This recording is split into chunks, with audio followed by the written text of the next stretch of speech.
Éveiller les consciences. Stimuler l'envie d'agir pour un tourisme positif. Bonjour et bienvenue sur Expérientiel. Je suis François Huette, passionné par un tourisme guidé par le sens. Les différentes crises écologiques, spirituelles et économiques nous poussent à sortir de nos schémas traditionnels.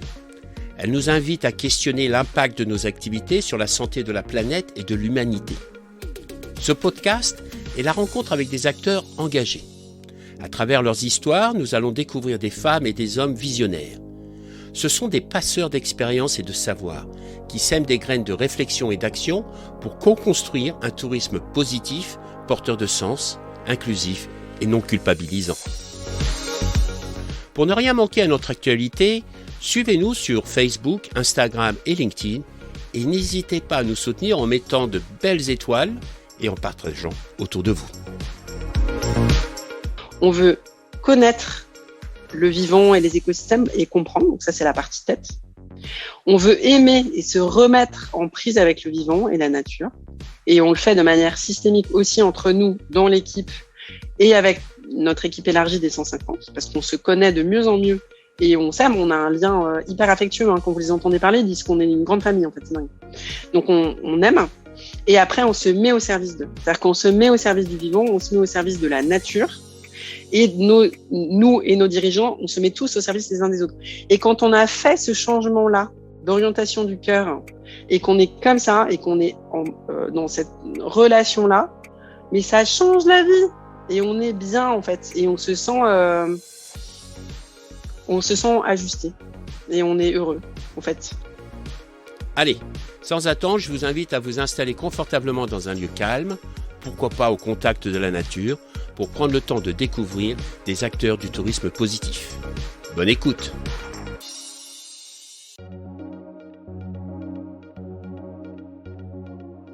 Bonjour Armelle, merci d'avoir accepté l'invitation au podcast Expérientiel. Comment vas-tu?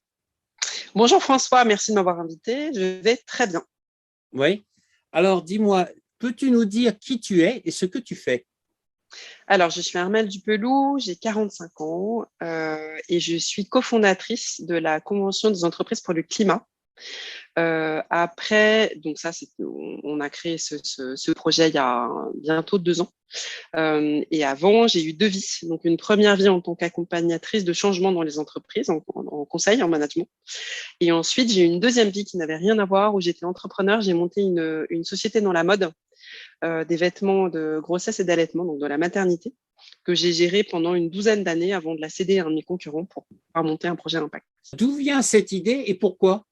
Alors, l'idée de la Convention des entreprises pour le climat, en fait, elle vient d'une intuition assez forte qui était de se dire que face aux changements absolument, c'est plus que du changement, c'est les bouleversements qui nous attendent et qui sont liés aux perturbations écologiques extrêmement fortes qu'on va vivre et qu'on commence déjà à constater autour de nous. Donc, je ne parle pas que du climat, mais vraiment tous les effondrements écologiques qui sont d'ordre aussi de pollution ou d'effondrement de la biodiversité. Il va y avoir des conséquences absolument dramatiques et que pour essayer d'enrayer un peu tout ça et de faire en sorte que le monde reste vivable pour nos enfants notamment, parce que moi j'en ai 4 et donc je voudrais bien pouvoir les regarder le matin au petit déjeuner quand je les vois en les regardant dans les yeux et pas en me disant que j'ai rien fait pour que ça n'arrive pas. Face à ça, on a été plusieurs à se dire que des gens qui pourraient vraiment être un levier de changement et qui pourraient vraiment faire quelque chose, c'est les dirigeants d'entreprise. Parce qu'un dirigeant, c'est quelqu'un qui a plein de clés en main, qui a la possibilité de faire changer de manière parfois assez radicale en fait la stratégie de son entreprise et du coup de changer l'impact de son entreprise en la passant d'un impact aujourd'hui en général négatif et on l'espère et on travaille à ça, à un impact qui serait vraiment de l'ordre de la régénération de la vie et des écosystèmes. C'est-à-dire l'idée étant de pas seulement amortir la chute et de réduire les impacts négatifs qu'on a dans nos entreprises respectives, mais vraiment se dire qu'on essaye de faire en sorte que nos entreprises soient actrices de la régénération et de la de la restauration de la vie en fait sur Terre. Voilà l'idée. Donc l'idée, c'est qu'en touchant des dirigeants d'entreprise, en touchant une personne, on en touche plein, puisqu'on touche l'ensemble des salariés, et puis on touche aussi tout l'écosystème, les clients, fournisseurs. Donc, c'est une idée un peu de sobriété, qui est tout à fait l'idée de l'écologie, avec comment est-ce que je fais pour avoir le plus d'impact en touchant le moins de personnes Et donc, en touchant des dirigeants, on s'est dit qu'on pourrait toucher beaucoup de gens. Et c'est effectivement ce qui se passe. Alors, on va revenir sur le fonctionnement de la CEC, mais la CEC aujourd'hui, c'est 150 dirigeants qui sont embarqués avec nous. Et derrière ces 150 dirigeants, il y a 350 000 salariés. Donc là, je parle que du périmètre des entreprises concernées, sans parler de tout l'écosystème qu'elles embarquent avec elles. Et ça correspond à 75 milliards de chiffre d'affaires. Donc, ça commence à il y a un impact qui est quand même pas négligeable sur la France et puis aussi un petit peu autour de nous, parce que dans les entreprises qu'on a embarquées, on a des entreprises qui sont internationales, européennes, la plupart. Alors, comment ça marche? Vous vous êtes inspiré un peu de la Convention citoyenne pour le climat, il y a été monté en compétences, et puis ensuite, il y a des groupes de travail. Comment ça fonctionne? Alors, en fait, la logique, enfin, la ressemblance avec la Convention citoyenne est assez ténue. L'idée, c'est qu'on s'est placé dans la suite, dans le sillage de la Convention citoyenne, parce qu'il y avait déjà une première chose qui avait été faite et qu'on s'est dit, bon, les citoyens ont déjà commencé à travailler, ils ont fait des propositions politiques, OK. Maintenant, on voit bien que c'est extrêmement limité pour une raison très simple, c'est qu'en fait, on est limité par le bon vouloir du gouvernement qui va passer des doigts ou qui les passera pas. Et d'ailleurs, on a vu que ça s'est fait de manière relativement light, c'est le moins qu'on puisse dire. Et là, nous, notre idée, c'était vraiment de nous dire, parlons plutôt à des gens qui ont une vraie capacité à s'engager pour eux-mêmes et pas juste à imaginer des lois qui vont être adoptées ou pas par d'autres personnes. Donc, on s'est placé dans la suite logique, mais avec vraiment une ambition qui est très différente, qui est de dire, embarquons avec nous des dirigeants qui, une fois qu'ils auront été bien outillés intellectuellement, qu'ils auront appris à la fois qu'ils auront eu les bonnes informations et les bons outils de réflexion pour changer, seront vraiment capables de s'engager et d'engager leur entreprise. Donc ça, c'est une énorme différence par rapport à la Convention citoyenne. C'est la première. Et la deuxième, c'est aussi que comme ce sont des gens qui font, et pas juste des gens qui réfléchissent, même si la Convention citoyenne a abouti à des propositions qui étaient super, hein, je remets pas ça en cause, mais eux, ils ont vraiment la capacité nos dirigeants ont vraiment la capacité à s'engager et à faire derrière et à mettre en place les changements auxquels ils ont pensé. Et la deuxième différence, c'est que le collectif qu'on a créé, parce qu'on est aussi sur un chiffre de 150, c'est un collectif qui n'est pas juste une juxtaposition de personnes qui vont chacune changer dans leur entreprise, mais l'idée et l'ambition, c'est vraiment aussi qu'ils puissent créer ensemble des projets communs. Donc, l'idée là vraiment de la Convention des entreprises pour le climat, c'est d'accompagner chacun des dirigeants pour les aider à réfléchir à une manière de retourner le business model, comme je disais tout à l'heure, pour le rendre à impact positif, régénératif pour eux-mêmes. Donc ça, c'est juste sur leur périmètre, mais aussi, et c'est hyper important et aussi important, leur donner envie, et d'ailleurs on voit que c'est ce qui commence à arriver, de créer des projets en commun qui sont soit des projets d'entreprise avec des intérêts économiques communs, des projets communs de business, soit aussi des projets qui ont émané de la CEC et qui sont des projets qui vont monter ensemble. Et on voit là aujourd'hui, on a 25 projets qui sont en train d'émerger dans plein de domaines très différents, qui sont liés aussi au tourisme, à la com, qui sont liés à plein de choses et qui sont des projets qui n'ont pas une visée purement business pour eux, mais juste qui ont émergé petit à petit parce qu'ils se sont dit, tiens, on pourrait bosser ensemble sur ça, sur ça, sur ça. Et ça, c'est génial parce que ça va au-delà juste du changement pour soi, en fait. C'est vraiment une mise en action collective. Et donc, on est assez différent de la CCC, concrètement. Et le fonctionnement, c'est quoi? Donc, tu as parlé d'outils intellectuels, d'enrichissement intellectuel. Ces professionnels qui viennent et qui partagent leurs connaissances pour justement faire monter en compétences, et pas seulement en compétences, mais aussi dans la compréhension, dans la découverte d'outils qui va les aider à faire évoluer leur entreprise. Ça se passe comment? C'est sous forme de bénévolat? C'est quoi? Alors, en fait, la CEC, c'est une association bénévole. Je suis bénévole. On a décidé de monter ça face à cette espèce de vague je dirais pas de panique, mais vraiment quand nous, on a pris conscience de ce qui nous attendait, on s'est dit qu'on pouvait pas rester comme ça les bras croisés et qu'il fallait qu'on fasse quelque chose. Donc, on a décidé de donner du temps pour ça.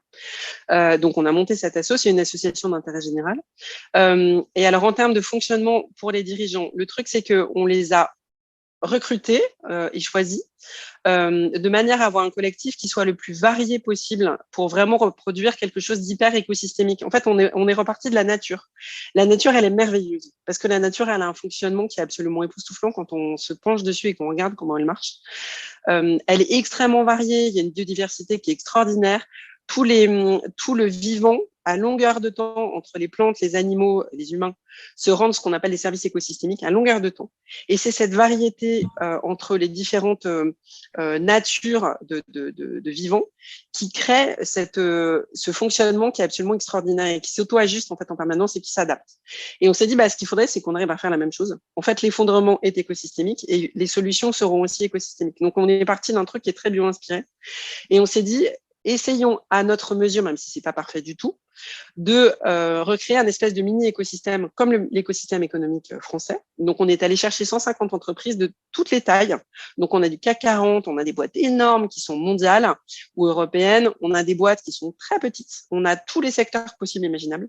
On a beaucoup de structures différentes. Donc, on a des SARL, des SAS, des SA, des EURL, on a des entreprises de l'entrepreneuriat social et solidaire, on a même de l'associatif, on a du parapublic, on a Pôle emploi, par exemple. Donc voilà, il y a plein de gens comme ça. Et l'idée, c'est vraiment de se dire, tous ces gens-là qui viennent de plein de secteurs très différents, on va tous les mettre en intelligence collective. Et ce qu'on leur apporte, c'est à la fois de l'outillage intellectuel, c'est-à-dire de l'information de fond sur ce qui est l'effondrement écosystémique face auquel on est. Donc, sur 4 gros piliers. Donc, c'est les pollutions généralisées, l'effondrement du vivant, enfin des écosystèmes, la raréfaction des ressources naturelles, et puis tout ce qui est lié à la perturbation climatique, qui n'est pas que du réchauffement, c'est aussi la perturbation. Donc, on leur a donné plein d'informations vraiment de fond pour leur faire comprendre où on en était aujourd'hui et comment on était arrivé là. Donc, c'est ce qu'on appelle l'anthropocène, c'est le fait que l'humain, notamment depuis 150 ans avec l'avènement de la révolution industrielle, a eu un impact tellement fort sur le vivant qu'on est rentré dans une ère géologique nouvelle qui est extrêmement négative, qui est qu'en fait l'humain, pour faire simple, a flingué la terre sur laquelle il vit. Et plus ça va, pire c'est. Donc là, on est en train d'arriver à des stades où tout l'effondrement est en train de s'accélérer et on va arriver, et malheureusement on ne sait pas quand ça va arriver, on a l'impression que c'est un peu maintenant que c'est en train de se passer malheureusement, à un moment de basculement où en fait le système va s'emballer et on a peur qu'à un moment on n'arrive plus à l'arrêter. Donc c'est pour ça que c'est urgent de bouger des choses. Donc on leur a expliqué tout ça et pour ça on a des experts, parce que nous on n'est pas experts, on a des experts de tout ce qui est écologie qui sont venus les voir. Donc on a eu Valérie Masson-Delmotte qui est la patronne du GIEC en France. On a eu des gens qui sont spécialisés sur les écosystèmes. On a eu des gens on a eu Bruno David, qui est le patron du musée d'histoire naturelle de Paris. On a eu plein de gens qui sont venus leur parler de tous ces grands volets, en leur expliquant pourquoi on était arrivé là, avec des chiffres, des choses vraiment très chiffrées. L'écologie, c'est pas de l'idéologie de Khmer vert idéologue, pas du tout. L'écologie, c'est une science. Donc voilà. Donc plein de scientifiques qui sont venus les voir, qui leur ont expliqué à eux comme à nous, d'ailleurs, on était dedans, exactement les tenants et les aboutissants de la situation dans laquelle on est et ce qui va se passer si on continue comme ça sans changer. Donc ça, énorme claque. C'était la session 1. Et après, ce qu'on a fait, c'est qu'on a embarqué tout ce petit monde sur 6 sessions. Donc, ça dure pendant une année, en fait, de septembre à juillet. C'est comme un master ou comme un billet spécialisé sur l'écologie. Donc, une année, on se retrouve pendant 6 sessions, 6 fois 2 jours et demi, de ce collectif de 150 entreprises. Chaque entreprise étant représentée par 2 personnes, donc le directeur général, et ce qu'on appelle le Planet Champion, qui est son second, qui est la personne qui binôme avec lui, et qui en général est le responsable RSE ou le patron d'innovation ou le DRH éventuellement. Enfin, quelqu'un qui est haut placé et qui a aussi qui est en général au COMEX ou au CODIR. Et donc, l'idée, c'est que ce duo vient à chaque session. Et donc, ces 300 personnes, plus nous, tous les bénévoles, donc on est 350 à chaque session, se retrouvent pendant 2 jours et demi et avancent et travaillent et réfléchissent. Donc, au tout début, on leur a donné les clés pour comprendre les raisons, les causes de l'effondrement. Et après, au fil de l'eau, on leur donne des éléments qui leur permettent de rediriger leur business model et de réfléchir. Donc, à la fois en termes de méthode de fond, donc ce que j'appelle le business model régénératif, c'est quelque chose que pas mal de personnes ont travaillé. Et nous, on a une personne en particulier qui nous aide énormément là-dessus, qui s'appelle Christophe Samples, qui est un grand spécialiste. C'est lui qui a l'économie de la fonctionnalité et de la coopération. Exact. Donc tu connais, c'est ça. Travailler ensemble. Pendant 5 ans avec Imatera. Donc voilà. Voilà. exactement. Donc, c'est un ancien Limatera. Maintenant, il a monté une université qui s'appelle Lumia, où il fait de l'accompagnement d'entreprise. Donc, il est génial, Christophe. Il a expliqué plein de choses en termes de méthodo pour dire, en fait, concrètement, qu'est-ce que c'est que ce passage à l'économie régénérative? Donc, l'idée, c'est de travailler sur deux choses. C'est à la fois régénérer les écosystèmes et aussi en termes de business model, arrêter d'être dans un business model linéaire où on est dans l'extraction et au lieu de consommer, aujourd'hui on consomme au lieu de consommer. Donc l'idée c'est d'arrêter de consommer les ressources naturelles et être plutôt dans le recyclage, dans le réemploi, dans les coproduits, en se disant quand j'extrais quelque chose, par exemple, imaginons que je coupe un arbre, avec cet arbre, qu'est-ce que je peux faire? En fait, avec un arbre, on peut faire des tonnes de trucs. On peut faire des planchers, on peut faire du mobilier, on peut faire de la construction, mais il n'y a pas que ça. On peut faire des granulés pour des poêles chauffants, on peut faire du papier, on peut faire, moi qui viens du textile, on peut faire du textile avec du bois, avec je trouve plus le mot, pardon. Bon, bref, avec le bois, on peut faire des fibres de viscose notamment. Donc, voilà. Donc, l'idée, c'est vraiment de se dire, soyons dans la ressource renouvelable et arrêtons de consommer les ressources naturelles de la planète. Donc, on leur apporte au long de toutes ces 6 sessions des outils, de l'outillage, des méthodos et des inspirations. Donc ça représente à peu près 30 ou 40% du temps. Et tout le reste du temps, en fait, la seule chose qu'on fait, mais qui en même temps est la plus délicate et la plus difficile, c'est comme on les accompagne avec des coachs en équipe. Donc chaque dirigeant est dans une équipe ressource qu'on appelle un camp de base, qui est toujours la même, qui devient un peu sa seconde famille. Et dans cette équipe-là, en fait, ils s'approprient et ils percolent sur tout ce qu'on leur a expliqué avant, les notions, les méthodos et les inspirations qu'on leur a données. Et là, ils travaillent en équipe en se disant chacun pour soi et aussi et surtout tous ensemble, avec tout ce que j'ai entendu, qu'est-ce que ça me donne envie de faire, où sont les marges de manœuvre, qu'est-ce que je pourrais changer, et on les met beaucoup au service les uns des autres. Donc, on les fait travailler, par exemple, en format co-développement, qui est un format qui est hyper puissant, où en fait, ils se mettent pendant 30 minutes, 1 heure, ça dépend, autour du sujet qui est apporté par l'une des personnes, et tous les autres se mettent autour de cette personne-là et l'aident à trouver des solutions. Et c'est un outil qui est hyper puissant. On s'aperçoit que parfois, en 45 minutes, on a réussi à faire basculer quelqu'un qui arrive en état de désarroi total en disant je sais pas, par exemple, comment embarquer mon codir parce que je me suis pris la claque écologique à la session 1. Et en fait, ce que j'ai vécu est tellement fort avec mon Planet Champion qu'en fait, c'est dur en fait de rendre ça et d'expliquer aux autres et de les embarquer parce qu'ils me regardent avec des yeux ronds, ils comprennent pas pourquoi je suis rentrée le lundi en étant complètement transformée et comment je fais maintenant pour les embarquer. Donc ça, c'est une question qui a souvent été traitée. Et en fait, on s'aperçoit qu'ils sont tous face à ça et qu'en fait, ils ont chacun trouvé une solution au problème et qu'en creusant, en réfléchissant, en comprenant chacun là où il en est et en prenant vraiment le temps, on arrive à trouver des solutions qui sont vraiment ajustées pour chaque personne, qui sont vraiment bienveillantes et en même temps dans l'action et que du coup, chacun se sent bien à l'aise, soutenu et puis du coup prêt à repartir et hyper motivé le lundi matin quand il rentre à son codir, il est à fond, quoi. Donc voilà, on fonctionne vraiment sur ça. Donc nous un peu les ingrédients magiques en fait en termes de fonctionnement dans la CEC, c'est je sais pas comment dire, c'est la tête, le cœur et le corps, quoi. Avec la tête, on comprend. Avec le cœur, à la fois, on a envie de se mettre en action et on comprend à quel point c'est hyper important et on peut pas continuer comme ça et on a cet élan qui est hyper fort parce qu'on se dit que c'est une question de survie pour l'humanité et puis parce que chacun de ces dirigeants a des enfants, on a tous des familles, donc on sait ce que c'est. Et puis ce que j'appelle le corps, c'est qu'est-ce que je vais faire avec mes mains et mes pieds à partir de demain. Donc c'est vraiment rentrer dans l'action. Et là-dessus, on s'appuie à la fois sur la personne et puis du coup sur le réseau de personnes qu'il y a dans la CEC, leur camp de base et puis les gens qui sont autour d'eux. Et puis comment aussi derrière, ils peuvent embarquer avec eux et donner cet élan à leur écosystème proche. Donc, ils peuvent être leurs salariés, leurs codires, leurs clients, leurs fournisseurs, et en vraiment se disant, on les embarque avec nous et on les embarque comme partenaires dans le changement. Et là, on voit que ça commence à marcher plutôt pas mal. Alors, à la fin de cette année-là, après, qu'est-ce qui se passe? Est-ce que vous commencez une nouvelle série ou est-ce que vous les laissez tranquilles? Qu'est-ce qui va se passer après? Parce que non? Alors, ce qu'on a prévu, en fait, c'est de s'arrêter le 1er juillet, qui va être la session 6, la dernière. Et à la session 6, en fait, on aura 3 livrables différents, 3 types de livrables différents, de 3 niveaux différents.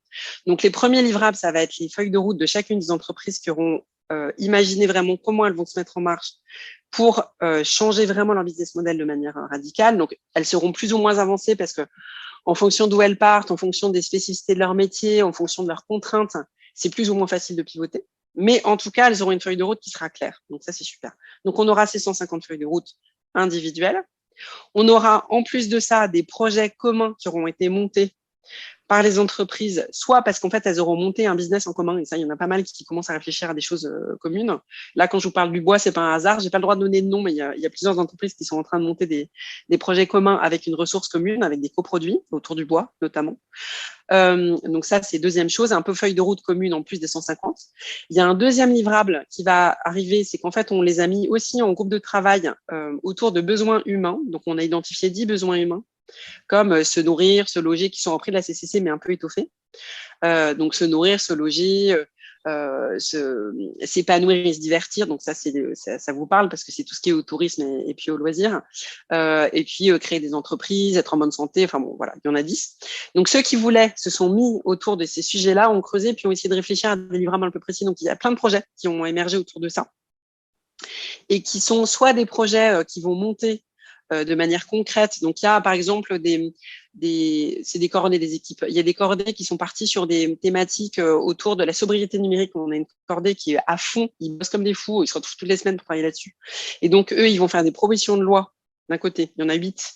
Et à côté, ils vont monter une sorte de vademecum, enfin un livre en fait, qui va aider tous les patrons d'entreprise en disant je suis chef d'entreprise, j'ai envie d'être beaucoup plus sobre numériquement, qu'est-ce que je peux faire? Donc ils sont en train de leur monter un bouquin en fait pour les aider. On a des entreprises qui sont dans le divertissement et qui sont en train de créer et qui va bientôt être lancé tout un site internet avec des newsletters pour tous les professionnels du tourisme, pour les inspirer, leur donner des idées et des tips pour être beaucoup plus vertueux. Voilà, enfin, là, je vous en cite 2, mais il y en a 25 des projets, donc il y a beaucoup de choses. Et puis on a un troisième type de livrable, c'est qu'on a une équipe qui s'est constituée petit à petit et qui s'appelle COCOPO, donc c'est la co-construction politique.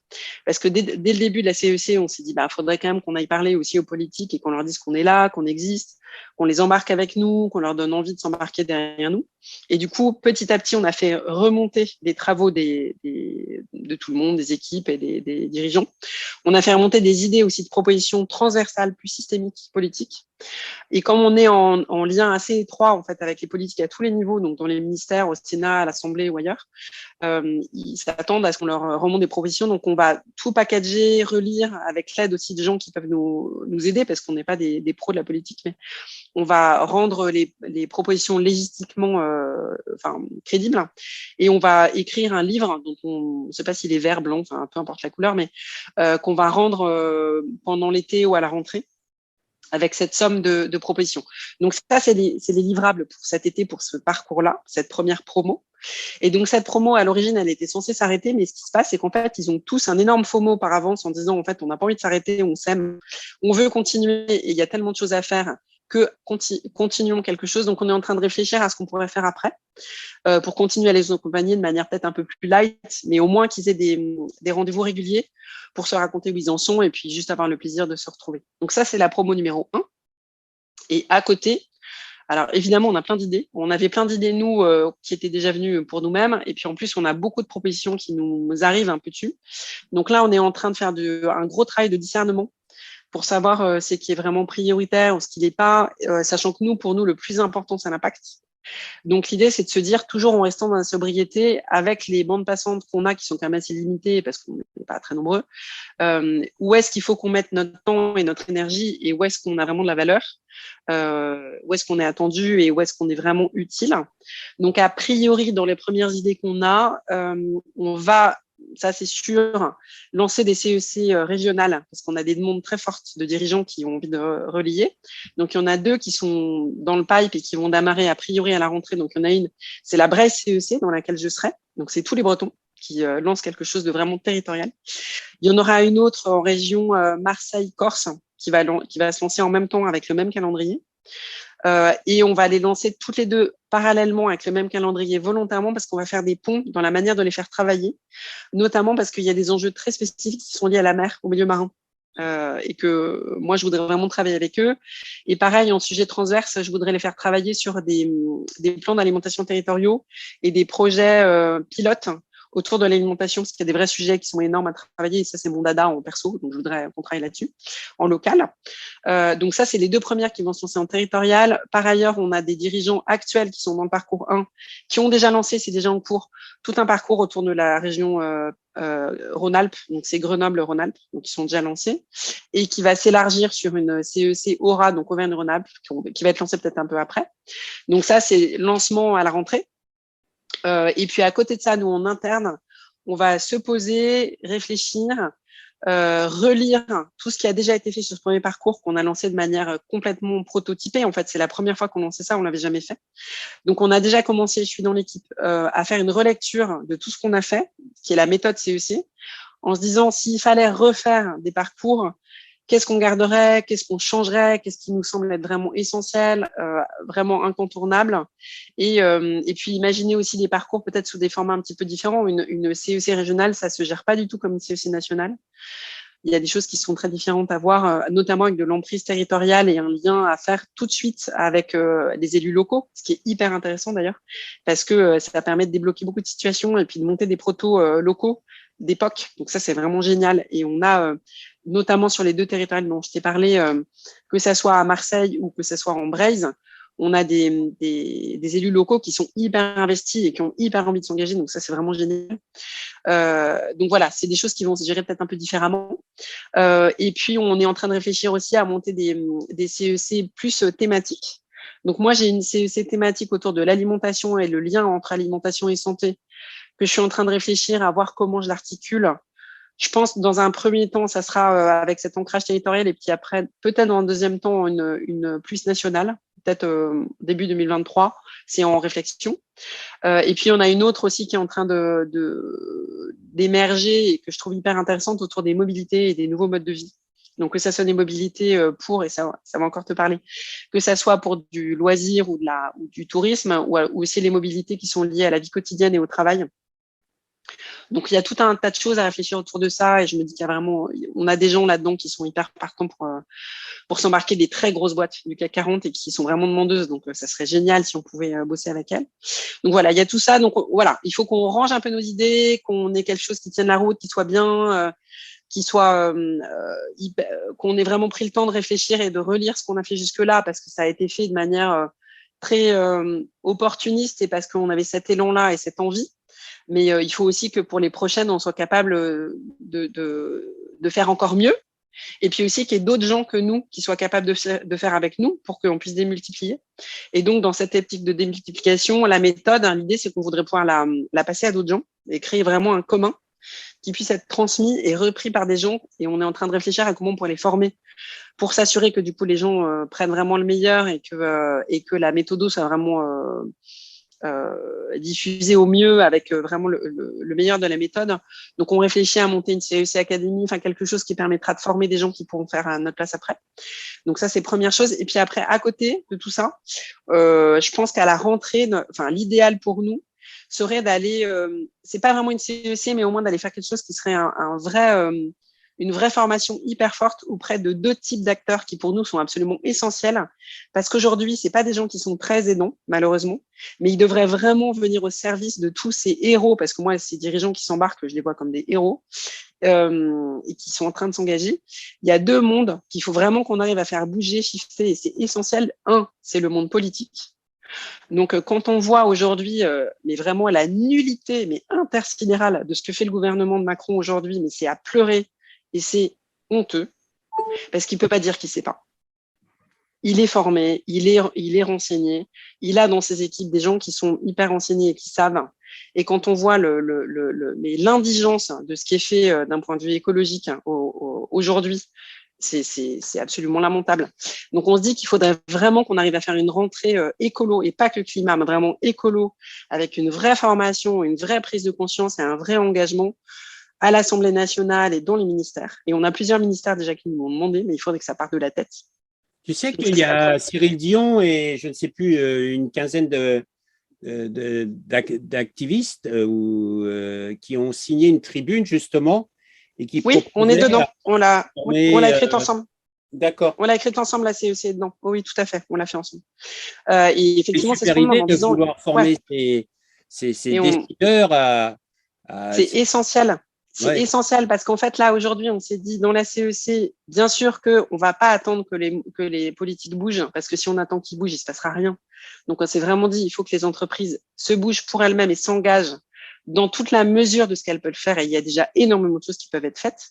Mais il y a aussi un moment où si on veut pouvoir faire encore plus et aller encore plus loin et aller y faire encore mieux, il faut aussi qu'il y ait un certain nombre de freins qui soient levés. Et là, je pense notamment, là, comme je t'ai dit, moi, j'ai tout ce qui est alimentation, agriculture, qui est absolument essentiel, hein, qu'il faut qu'on arrive à faire bouger.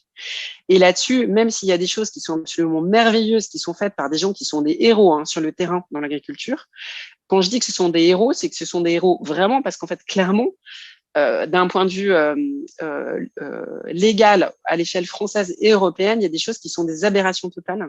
Et il faudrait que tout ça, ça puisse être levé. Vraiment. Il y a des choses qui sont complètement contre-productives et qui vont pas du tout dans le bon sens d'un point de vue légal sur tout ce champ-là, le champ agricole. Et du coup, il y a énormément de choses qui devraient être faites et qui devraient bouger. Donc oui, d'un point de vue légal, il y a plein de choses à faire. Donc voilà, notre premier truc, c'est qu'on voudrait vraiment se dire que cette claque écologique et cet accompagnement qui est un accompagnement qui est pas que de la tête, pas que du cérébral, mais vraiment cette orientation du cœur et cette révolution intérieure, il faut vraiment que nos dirigeants politiques vivent la même. Et c'est essentiel. Donc ça, on va tout faire pour que ça arrive le plus tôt possible. Donc ça, c'est côté politique.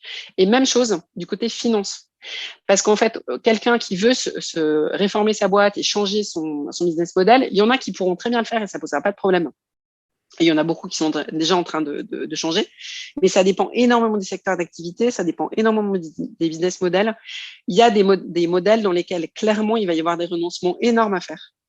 Et il va y avoir des périodes de transition qui seront hyper fortes, avec le temps de trouver des nouveaux gisements d'activités, des nouvelles activités, le temps de les monter et de les créer, ça va prendre du temps. Il va y avoir des périodes intermédiaires pendant lesquelles, clairement, ça va être chaud, en termes à la fois de risque et de financement.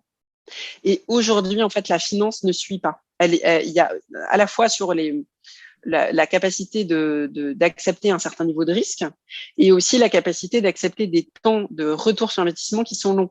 Par exemple, tu vois, dans l'agriculture, un agriculteur qui veut passer en agroécologie ou en bio, c'est pas tout à fait pareil, mais bon, dans l'idée, le temps que vraiment sa structure soit stabilisée, qu'il soit revenu sur quelque chose qui soit pérenne et qui fonctionne, il faut en moyenne 8 ans. 8 ans, c'est très long par rapport au délai habituellement constaté pour des gens qui ont l'habitude de mettre de l'argent et d'avoir un retour. En général, un fonds, c'est 4 ans, quoi.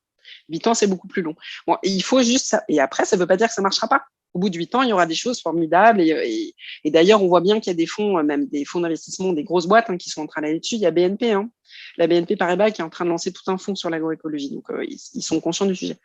Mais il faut juste accepter de différer un petit peu son temps de retour sur investissement et puis d'accepter un risque un peu plus important. Mais bon, voilà. Donc là-dessus, vraiment, ces deux acteurs-là, les politiques et la finance, il y a des choses formidables à faire, mais il faut juste accepter d'accompagner, d'aider, d'être en soutien et pas en frein, en fait. Donc ça, c'est vraiment les deux publics qu'on voudrait pouvoir toucher le plus vite dès la rentrée, de manière à pouvoir mettre en place les meilleures conditions possibles pour que les CEC d'après qu'on va lancer en 2023 puissent vraiment partir en étant hyper boostés. Aucun projet avec le tourisme? Alors, le tourisme, je pense qu'autour de la mobilité, ça va être inclus. Et après, nous, l'idée, c'est que, en fait, on part pas sur des secteurs d'activité au sens limité du terme. Comme je te disais tout à l'heure, en fait, comme nous, on a vraiment une croyance hyper forte du fait que le changement est hyper systémique. Quand on se limite sur un seul secteur, en fait, on a une vision très limitée du changement et c'est dommage parce qu'on se prive d'opportunités aussi dans des nouveaux business models qui pourraient être créés. Et en fait, si ça se trouve, le tourisme pourrait travailler avec l'agriculture. Et donc, c'est hyper dommage de se limiter et de faire que le tourisme. Je te dis ça, typiquement, parce que j'ai un truc en tête. Moi, je suis participante à la CEC, je suis ce qu'on appelle insider, c'est-à-dire que je suis à la fois dans les organisateurs et dans les gens qui participent en étant dans un camp de base. En fait, je participe comme si j'étais encore DG de ma boîte, ce qui n'est plus le cas, mais je fais semblant. Voilà, ça me permet de faire l'exercice jusqu'au bout, de voir les choses de l'intérieur. Et je fais semblant pas tant que ça, parce qu'en fait, ma boîte existe encore. Enfin, même si c'est plus la mienne, ma marque existe encore. Et donc, à la fin, à l'issue de la CEC, j'irai voir la personne qui m'a racheté mon entreprise pour lui proposer ce que j'ai trouvé comme idée. Donc, c'est pas vraiment pour du beurre, mais au contraire. Mais voilà, tout ça pour dire que dans mon camp de base, donc dans mon équipe, j'ai des gens qui travaillent dans le tourisme et qui ont des villages vacances, qui ont des structures, des choses comme ça. Et en fait, eux, typiquement, ils se disent, bah, une manière hyper intelligente de régénérer les écosystèmes, d'être sur de la proximité et de faire quelque chose qui soit beaucoup plus écologique que ce que je fais aujourd'hui, c'est de rapprocher toutes mes appros en fait de la restauration que je propose sur place et me mettre vraiment en prise avec tout le territoire que j'ai autour de moi, tous les agriculteurs qui bossent autour de moi, pour que vraiment ils me fassent des livraisons quotidiennes, ou alors que j'organise des marchés dans mes villages de vacances avec des agriculteurs qui viennent, qui vont proposer leur production, des fraises, des fruits, des légumes, des choses que les gens pourront cuisiner chez eux.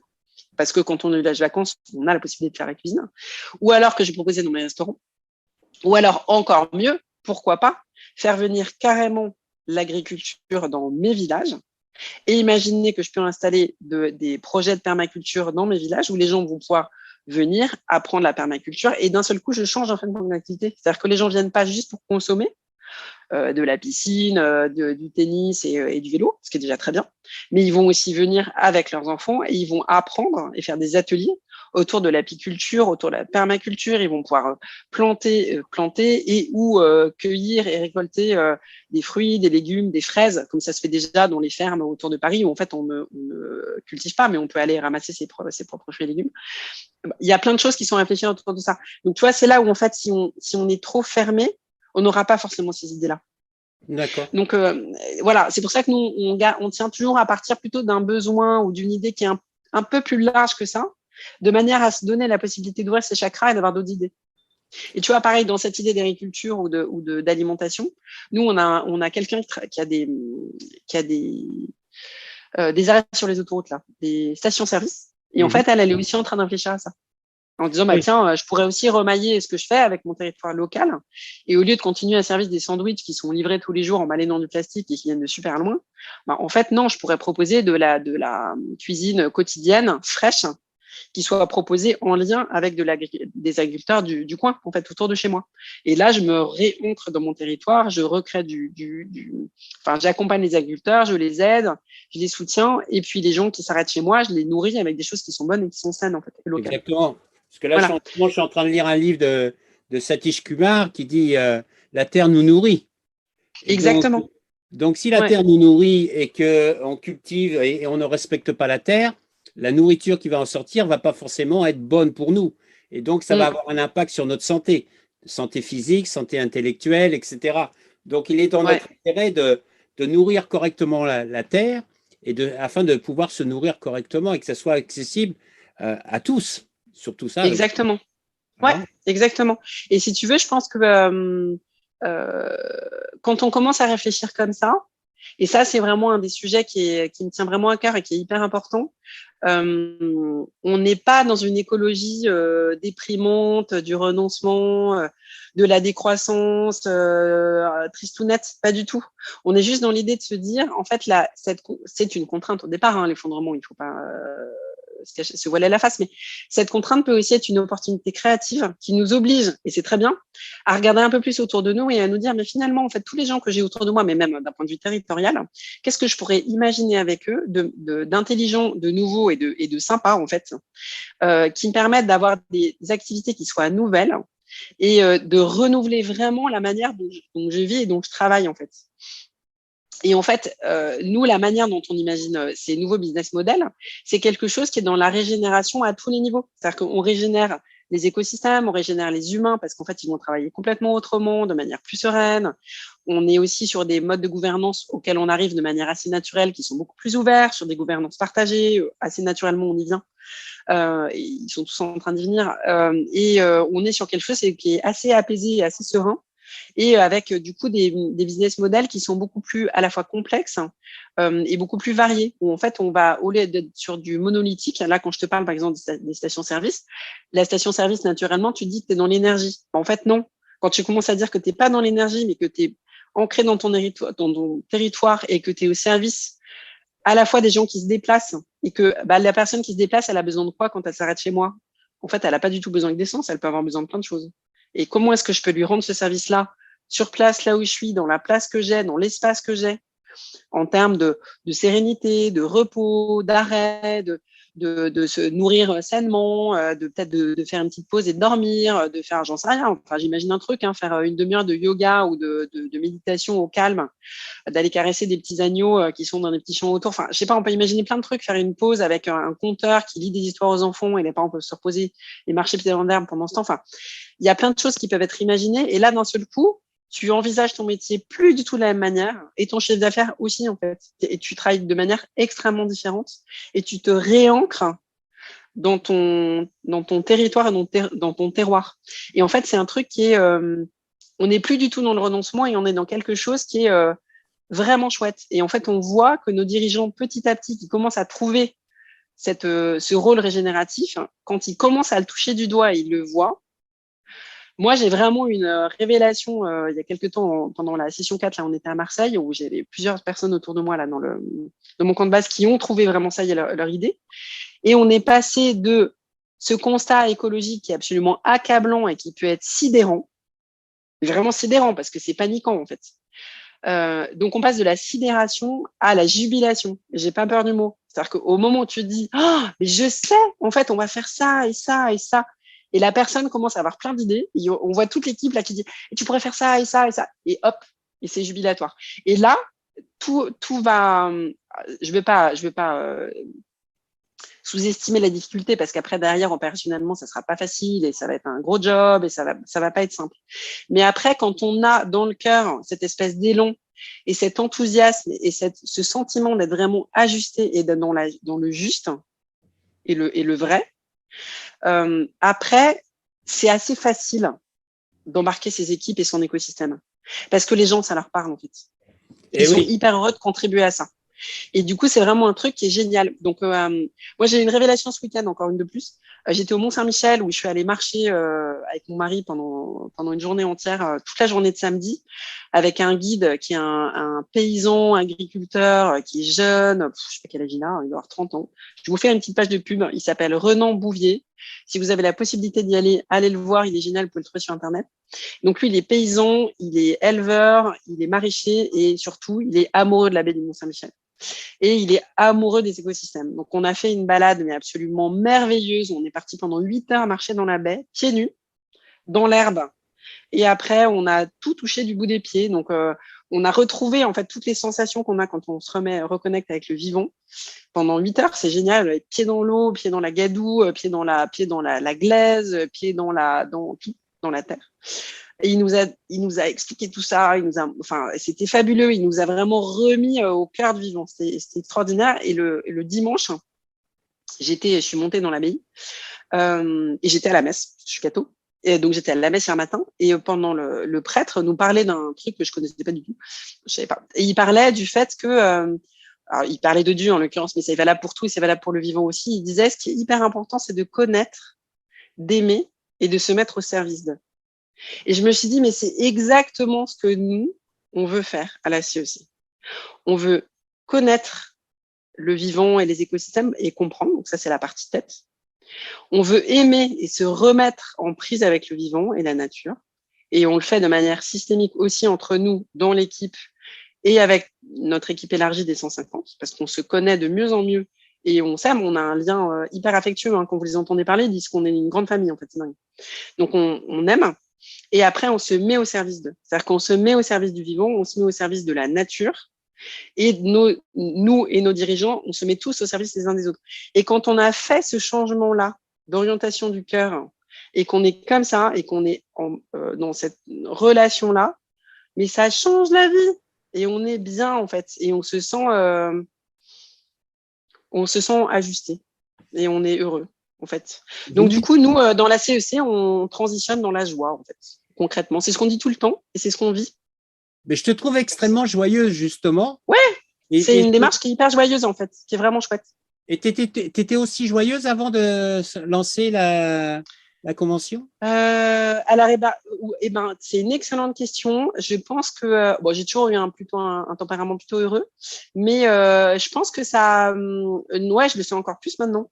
Parce que je me sens vraiment hyper alignée et je sens que ce que je fais est juste et que ça va dans le bon sens. Et oui, on a cette espèce d'ambiance assez incroyable, un peu pied nickelé et très bon enfant et vraiment sympathique, nous en équipe CEC et aussi avec nos dirigeants.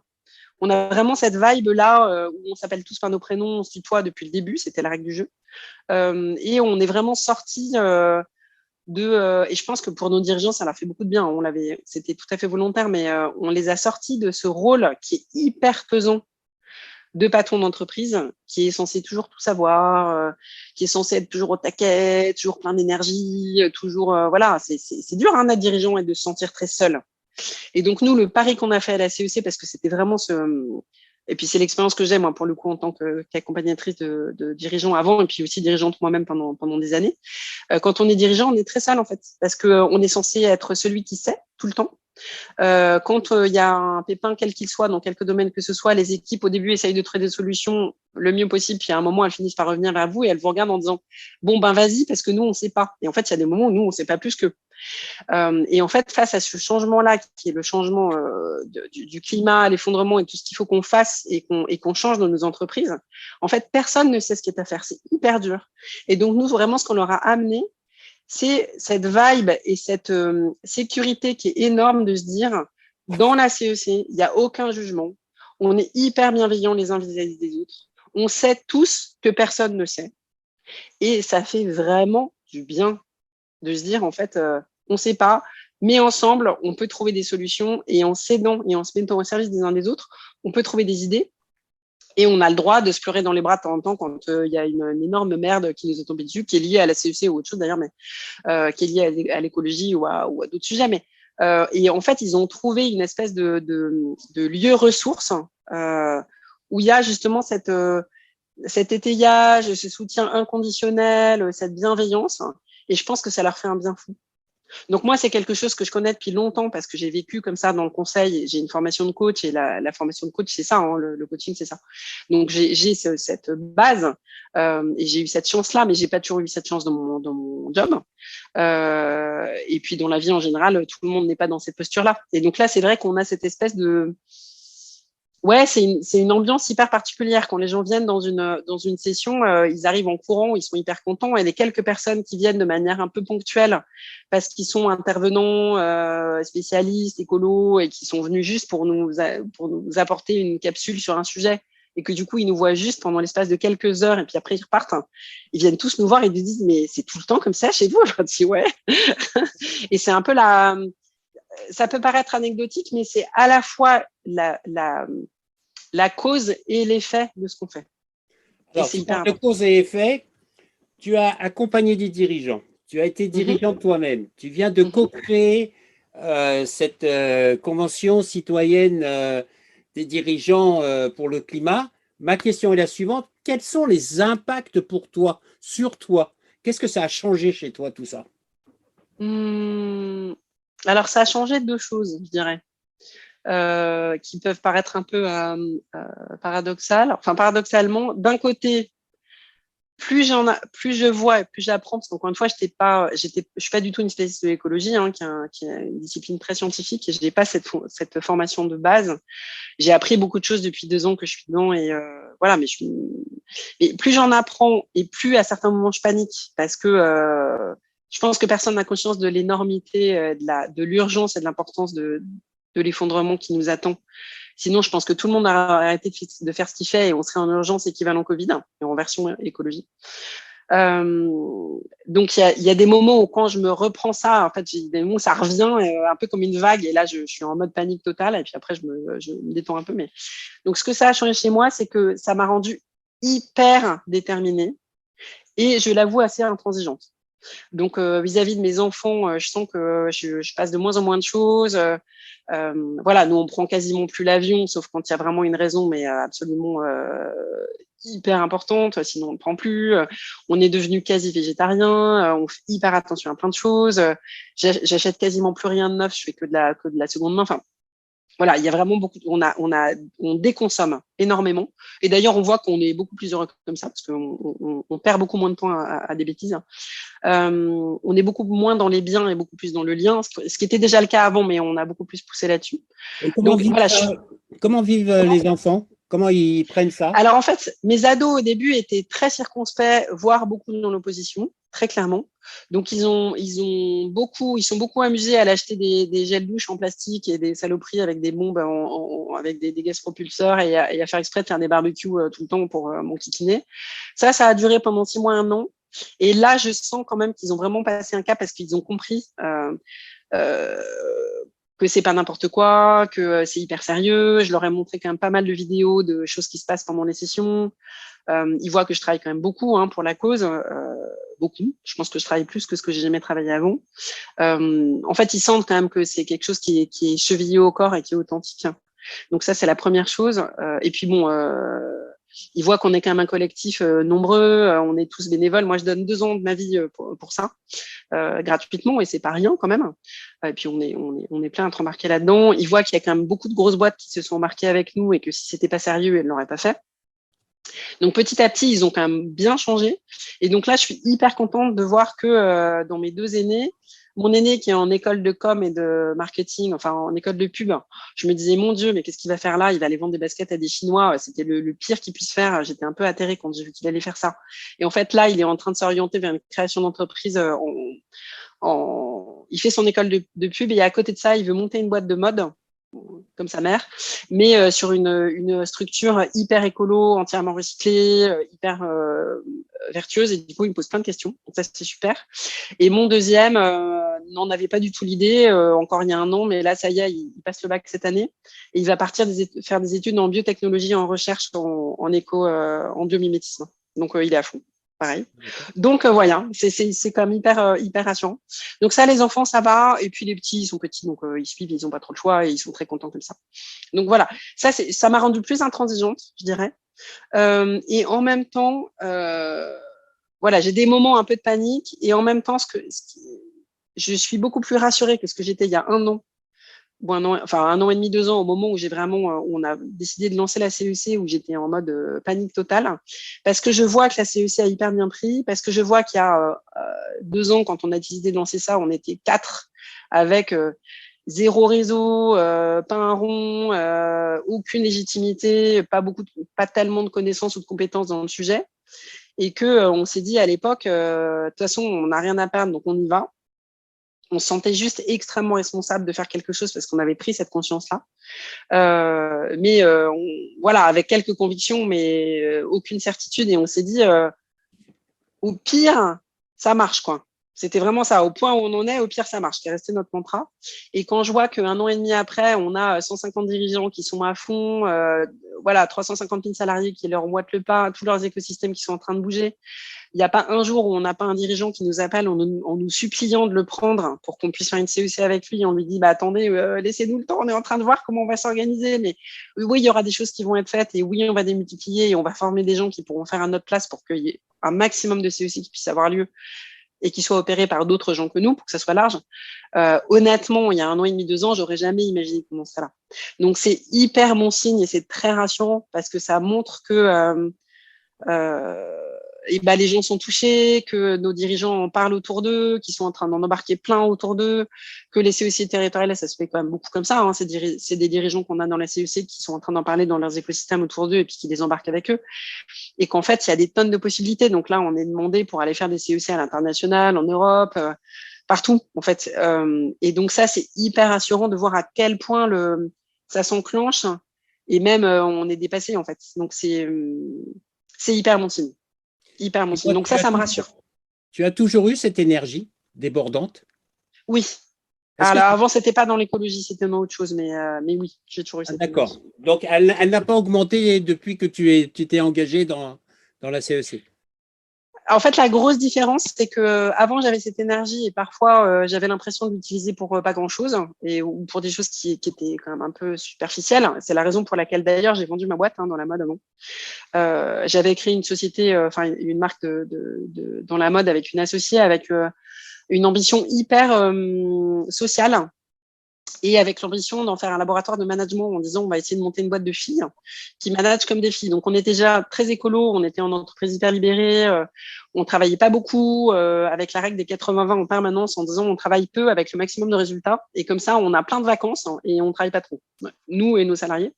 Et ça on a très bien réussi à le faire et on a une entreprise qui était hyper sociale. Et c'était génial. Donc on s'est vraiment éclaté pendant toutes ces années-là. Mais il y a quand même un moment où je me suis aperçue que j'utilisais beaucoup d'énergie pour faire un produit qui avait aucun intérêt et qui servait pas à grand chose. Et que voilà, en fait l'écologie est arrivée. Un peu cette impression de se dire que malgré tout la mode ça sert à rien quoi. Honnêtement, ça sert à rien et qu'on avait envie de faire quelque chose qui servait à quelque chose et donc c'est pour ça qu'on a décidé de plier bagages et d'aller faire autre chose ailleurs. Mais donc voilà. Du coup là, j'ai l'impression que mon énergie est utilisée vraiment pour quelque chose qui est utile à 100%. Alors qu'avant, c'était pas le cas. Tu parles de ton histoire d'entreprise avec 3 autres femmes. Est-ce que justement, il y a dans la CEC, dans les dirigeants, il y a autant de femmes que d'hommes? J'ai pas fait le compte, mais je pense que oui, on doit être à peu près à l'équilibre.